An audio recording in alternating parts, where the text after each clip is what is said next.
प्रभु परमेश्वर की स्तुति हो।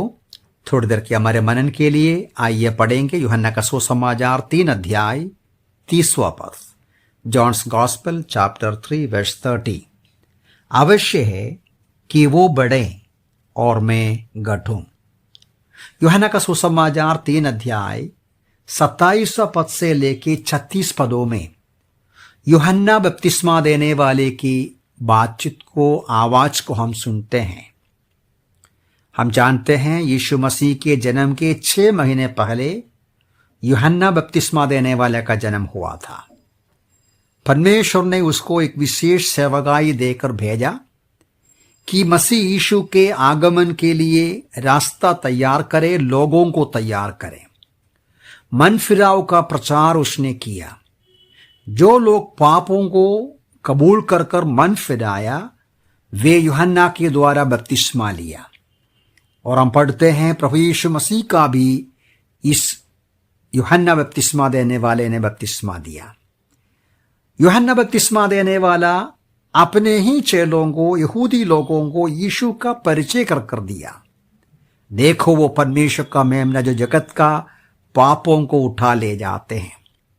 यूहन्ना बपतिस्मा देने वाले के कई शिष्यों ने उनके पीछे हो लिए, लेकिन कुछ लोग यूहन्ना बपतिस्मा देने वाले के साथ रहा।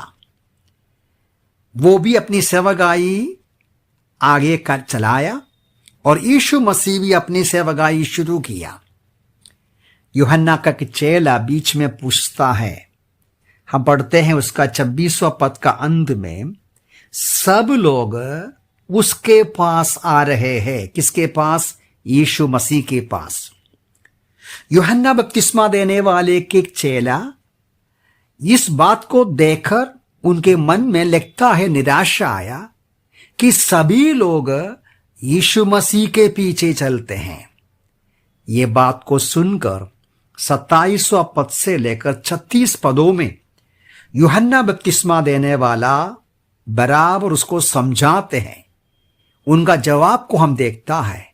इन वचनों में यीशु मसीह के संबंध में उनका अंतिम गवाही को हम पढ़ता है। उन अंतिम गवाही का सारांश है जो 30 पद में हम पढ़ते हैं। क्या पढ़ा? अवश्य है कि वो बढ़े, मैं घटूं। अवश्य है कि वो बढ़े, मैं घटूं। बहुत ही विचार करने का एक भावना को हम यहां देखते हैं।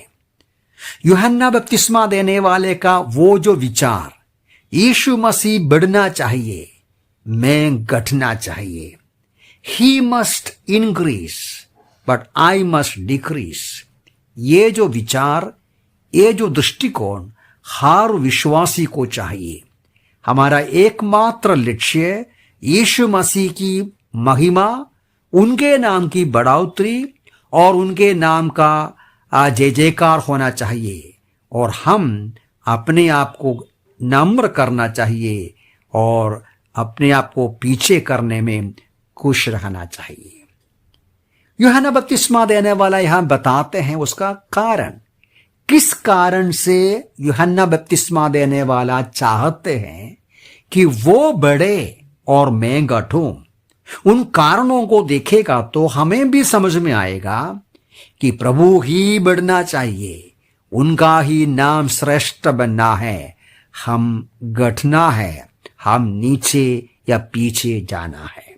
4 मुख्य बातें हम जल्दी से जल्दी देखेंगे। सबसे पहले हम पढ़ते हैं 27 और 28 पदों में।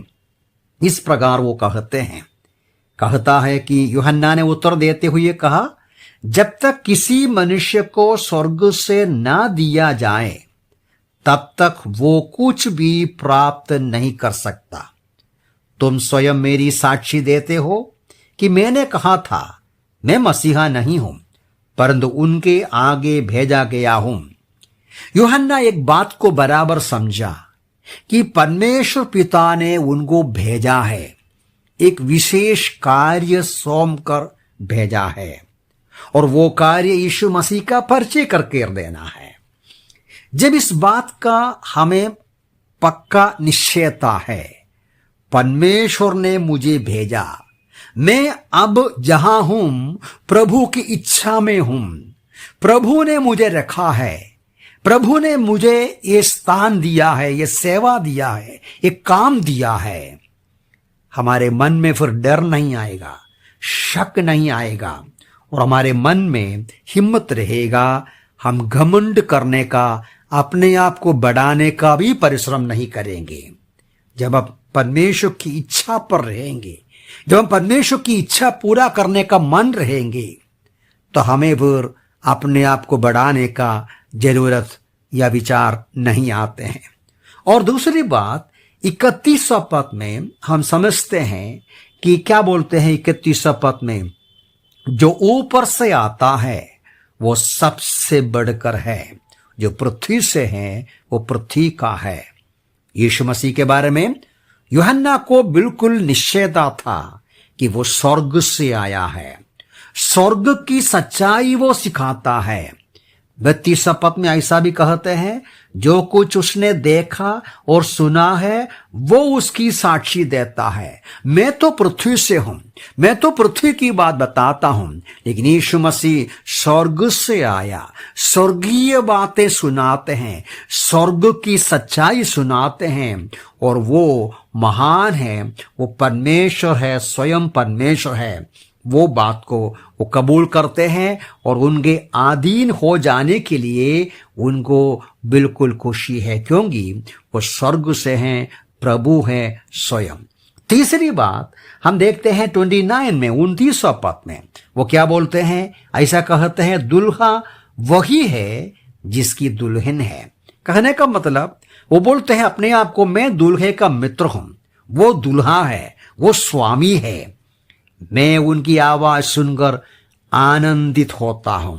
वो है प्रभु, वो है स्वामी। मेरा काम था उनका परिचय कर देना, मेरा काम था लोगों को बताना, देखो परमेश्वर का मेमना। लोगों ने सुन लिया, लोग उसके पीछे हो लेते हैं। मैं खुश हूं, उनकी महिमा हो। प्यारो, जब हम प्रभु की महिमा, प्रभु के नाम के ऊंचाई हमारा पसंद होता है, उसी में हमारी खुशी होते हैं, वो एक बहुत ही आशीषित बात होते हैं। हमारे आनंद का विषय ये होना चाहिए, हमारी उन्नति नहीं बल्कि उसकी उन्नति हो, हमारी बढ़ोतरी नहीं उनकी बढ़ोतरी हो। अंतिम में हम देखते हैं 35 पदों में यीशु मसीह बोलते हैं, पिता पुत्र से प्रेम करता है, उसने उसी के हाथ सब कुछ सौंप दिया। जो पुत्र पर विश्वास करता है अनंत जीवन उसका है। पिता ने सारा अधिकार यीशु मसीह को दे दिया अनंत जीवन देने के लिए। जो कोई इस पर विश्वास करेगा उसको अनंत जीवन, मुक्ति और धार्मिकता प्रदान करने के लिए, और उतना भी नहीं, नीचे लिखा है दंड देने के लिए। परमेश्वर का प्रकोप उन पर रहेगा जो विश्वास नहीं करेगा। दूसरे शब्दों में, अन्य जगह में लिखा है, मनुष्य जाति के पाप के बदले दंड देने का भी, न्याय करने का भी अधिकार यीशु मसीह को दिया गया है। कुल मिलाकर ये जो 4 सच्चाइयां यूहन्ना बराबर समझा, बोला देखो लोग मेरे पीछे हो लेने का जरूरत नहीं है, मेरी बड़ाई होने का जरूरत नहीं है, मुझे और ऊंचे स्थान जाने का जरूरत नहीं है, मुझे और आदर सम्मान की आवश्यकता नहीं है। जो काम के लिए मैंने आया, मैंने मेरा काम पूरा कर दिया, बस काफी है। मैं गठूं वो बढ़े। मेरे प्यारे भाई बहन, कि आप खुशी से, ईमानदारी से कह सकते हैं, मैं गठूं वो बढ़े। क्या हम कोशिश करते हैं प्रभु के नाम में अपने आप को बड़ा दिखाने का, प्रभु के नाम में अपनी महिमा बढ़ाने का, दिखाने का? प्रभु की महिमा ही हमारा उद्देश्य हो, प्रभु के नाम को ऊंचा करना ही हमारा एकमात्र लक्ष्य हो। यूहन्ना के साथ हम हमेशा ये कहते रहे कि वो बढ़े, मैं घटूं। He must increase, but I must decrease। प्रभु वचनों से मैं सार्थक करे। प्रभु के नाम की स्तुति।